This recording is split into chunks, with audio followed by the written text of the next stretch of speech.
செயற்திட்டங்கள் முதலியவை எங்களுடைய பணியினுடைய வினைத்திறனினை அதிகரிப்பதற்காக நடைபெற்றுக் கொண்டு வருவது வழமை. அந்த வகையிலே எங்களுடைய பணியினுடைய வினைத்திறனை அதிகரிப்பதற்காக நாங்கள் அனைத்து விடயங்களிலும் சிறப்பாக பொறுமையோடு உன்னிப்பாக செயற்பட வேண்டும் என்பதனை விளக்குவதற்கு ஒரு சிறிய கதையினை கூறலாம் என கருதுகின்றேன். அந்த வகையிலே உலகம் படைக்கப்பட்ட காலத்திலே குருவிகள் அவற்றுக்கும் பறவைகள் அவற்றுக்கும் கூடு கட்ட தெரியாது. அப்ப பல்வேறுபட்ட சீதோஷ்ணமான இந்த காலநிலை மாற்றங்கள் முதலியவற்றிலே பறவைகள் எல்லாம் கூடுகள் என்று பல்வேறுபட்ட துன்பங்களை அனுபவித்து வந்ததை கடவுள் கண்கூடாக கவனித்துக் கொண்டிருந்தார். இவற்றை பார்த்த கடவுள் ஒரு சமயம் பறவைகள் அனைத்தையும் அழைத்து, உங்களுடைய துன்பத்தை நீக்குவதற்காக நிரந்தரமாக வசிப்பதற்காக கூடு கட்டுகின்ற கற்கை நெறியினை அல்லது பயிற்சியினை உங்களுக்கு வழங்குகிறேன். நீங்கள் அனைவரும் குறித்த நாளிலே என்னுடைய இடத்துக்கு வாருங்கள் என அழைப்பு விடுகின்றார். அதனை ஏற்று இந்த தகவல் அனைத்து பறவைகளிடையேயும் பரவி கொண்டிருந்தது. குறித்த நாளும் வந்து அந்த செயலமர்வுக்காக பறவைகள் எல்லாம் தயாராகி கொண்டிருக்கின்றன.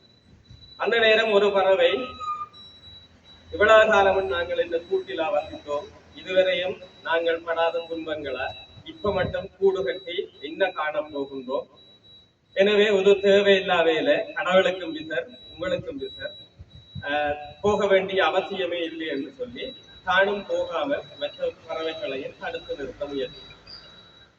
அதே போல இன்னும் முயற்சித்ததோடு அந்த சேலமர்வுக்கு செல்லவும் இல்லை. அடுத்த பறவை சேலமர்வுக்கு செல்லுகின்றது. ஆனால் ஆரம்ப கட்டத்தினுடைய ஒரு குறித்த ஒரு மணித்தியாலங்கள் மட்டும் அந்த கூடு கட்டுகின்ற பணியில இருந்து விட்டு எங்களுடைய அலுவலர்கள் பலர் அல்லது யாரையும் குறை கூறுவதாக இல்லை, டீ டைமோட வெளியேறுவதை போல குறிப்பிட்ட நேரத்தோட வெளியேறிவிட்டது.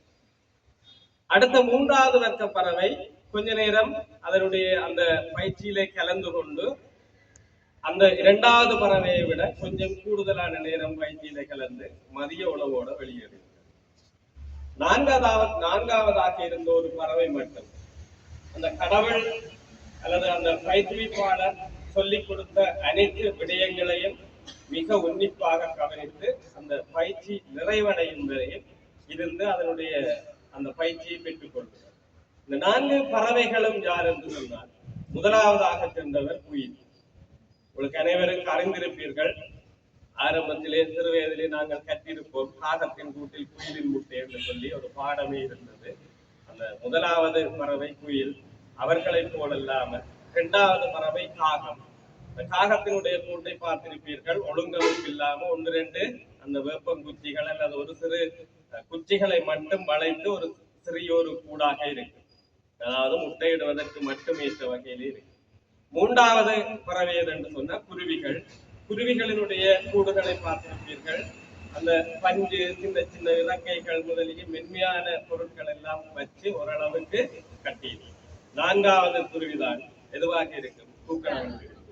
இந்த தூக்கணாங்குருவி தன்னுடைய இறுதி நேரம் வரை அந்த பயிற்சியிலே பங்கு பெற்றி பறவைகளிடையே சிறந்த பெயரை பெறுகின்ற, அதாவது கட்டடைக்கலை வல்லரசன் அல்லது பேரரசன் என்று சொல்லப்படுகின்ற அளவுக்கு சிறப்பிக்கப்படுகின்ற அளவுக்கு ஒரு சிறந்த கூட்டினை அமைக்கின்ற ஒரு பயிற்சியை பெற்றுக்கொண்டது.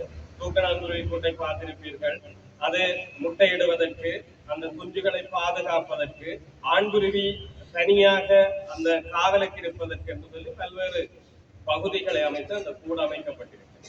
அதே போல எங்களிலும் பல்வேறுபட்ட உத்தியோகத்தர்கள் இருக்கின்றார்கள், பல்வேறுபட்ட வகைப்பட்ட நாங்கள் இருக்கின்றோம். எனவே இந்த எங்களுடைய அரச நிர்வாகத்திலே எங்களுக்கு வழங்கப்படுகின்ற ஒவ்வொரு செயலமர்வுகள், கருத்தமர்வுகளையும் மிக எளிதாக மிக சுலபமாக நாங்கள் அர்ப்பணிப்போட பொறுமையோட பங்கு பெற்றினால் எல்லோருக்கும் ஒவ்வொன்று எளிது என்றதுக்கு அப்பால் எல்லாருக்கும் எல்லாம் எளிதாக அமையும் என கூறி விடைபெறுகிறேன். நன்றி.